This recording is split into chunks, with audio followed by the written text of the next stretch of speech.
Kia ora, Chris Parkin here for NZDP 100 and 101.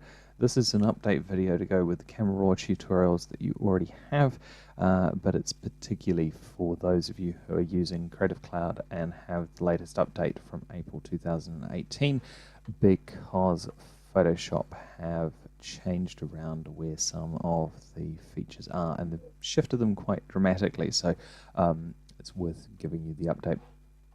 So first of all, we're going to turn this into a smart object, which is going to allow us to edit it and then go back to the originals and change things over time. And one of the things you'll be covering throughout the course is making sure that you're doing stuff non-destructively. And then we're going to apply that filter. So we're onto Camera Raw filter, at which point it appears in my other screen. Let's drag her across. And so I'm not going to go over all of the features, but I am going to go over some of them, particularly for some of the alterations that you'll need to do. The biggest one is previously the black and white filter used to be in the hue saturation adjustments, and now you have a button that you can press there, which is your color and monochrome profiles. You can still go into black and white, and you can still change the red filter. You can see any of the red fruit is getting, and her hat is getting darker, and you can still do all that stuff. That's the blue section, and it's making the blues specifically darker or lighter, and yeah, it still gives you all that flexibility for selectively editing your image. But you just get at it from a different direction. The other thing that they've shifted around is the transform tool, which is now hiding up here, or Shift T to access it, and that allows you to straighten your buildings, etc., or horizons. You've also got an aspect ratio, although be careful with that one. Although actually often when you're straightening a building up like that, you actually then need to apply an aspect ratio to get that to behave itself. And I still do most of my cropping in Photoshop proper, just because it's easier to get. But oh, that's interesting. They've added something new. XY offset, I think, is relatively new, which is quite nice. And I don't think they had the grid function necessarily in here before either. So yeah, there's a couple of nice little options. There's a loop, which is basically a magnifying glass that you can hover over. The X is the X, and so it's looking at the T, and that'll give you the ability to zoom in relatively quickly. And you can use that for checking if your horizons, if your building's straight, and whether or not things are behaving themselves. So yeah, there's a couple of nice little bits. There's an auto perspective option, and some of these were, I think, in the previous version, but this has just been a little bit of an update. That's a nice new one, the ability to put multiple lines in, and it automatically works out where it thinks those lines should be and straighten them, which is very similar to something that we'll have gone over before in the adaptive filter for adaptive wide angle filter, but that's quite nice. That's going to make life a lot easier for a lot of people. Oops, I bounced out of there, didn't I? Camera Raw filter, there we go. Just trying to think if there's anything else that they have moved. Actually, hang on a second. Let's go and grab one of the buildings, shall we?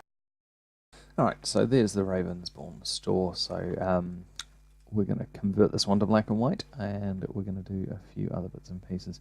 Oh, great, they've moved the recovery back. That's not what I like. The recovery version used to be white, and used to allow you to push the whites back brighter, but oh well. Yep, so we can pull back the recovery, and that gives you more detail into the whites, and your fill light is the equivalent of the lifting the darker areas. So that's interesting. That's kind of wound things back. Now I'm just going to double check that I haven't actually got a different version applied. Hang on a sec. Explains it. Sorry, there was a little warning symbol here that said, warning, you're looking at your old version. And if you click on that warning version, it will come up with the new one, which is the highlights able to be adjusted, both positive and negative. So that's actually quite a good option.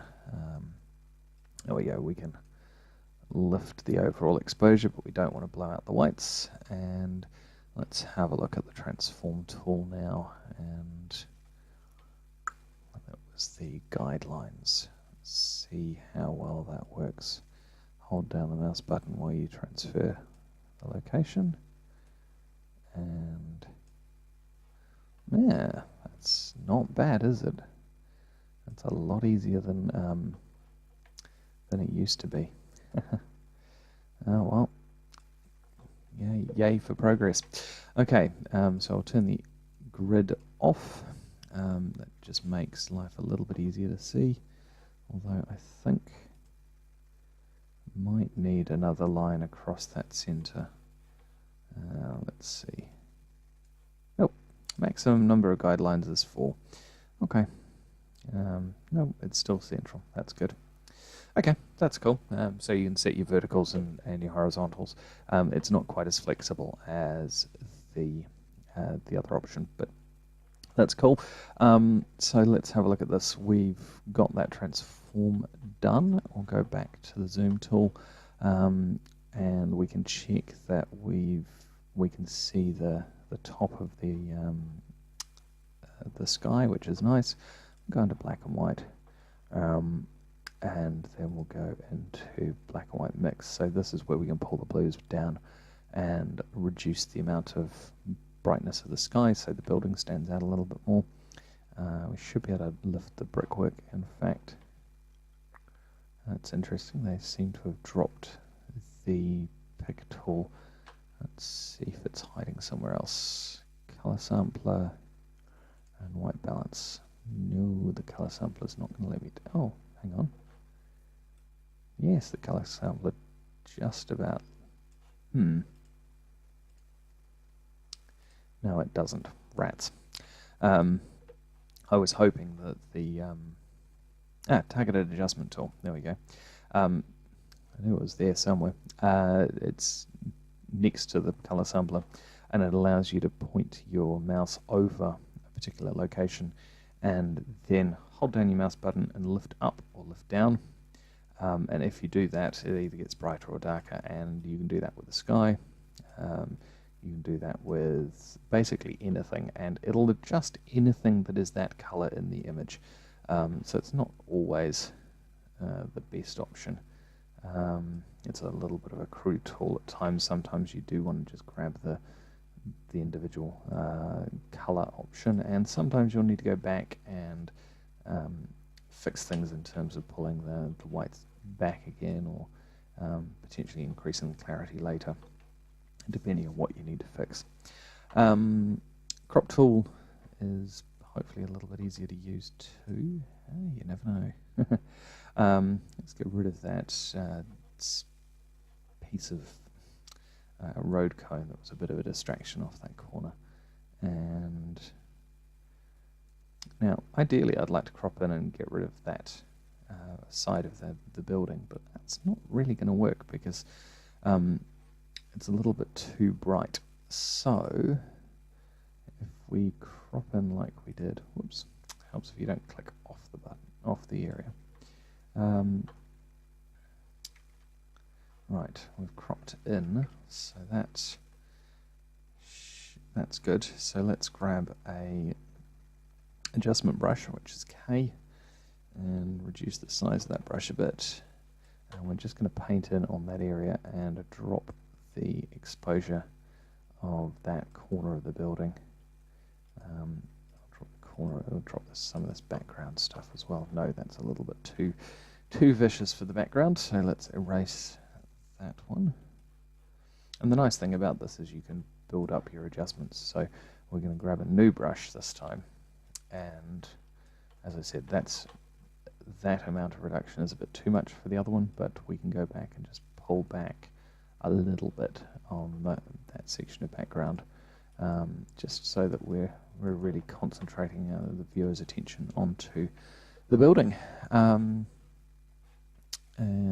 let's go new and see whether or not we can pull up a little bit more detail in the Ravensbourne text, just so that becomes a little bit more of a feature.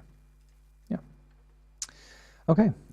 So yeah, that's pretty much it. Hopefully that gives you a bit more of an idea as to where to find things with the new version of Photoshop. Often Photoshop will run updates, and if you go, where is everything? If you type in your version of Photoshop, whichever update it happens to be, which should be in your systems info, then yeah, Google's usually pretty good about, or people are really pretty good about putting updates and giving you changes that that have been made to it. So yeah, hopefully that helps. All right, have a good week. Bye.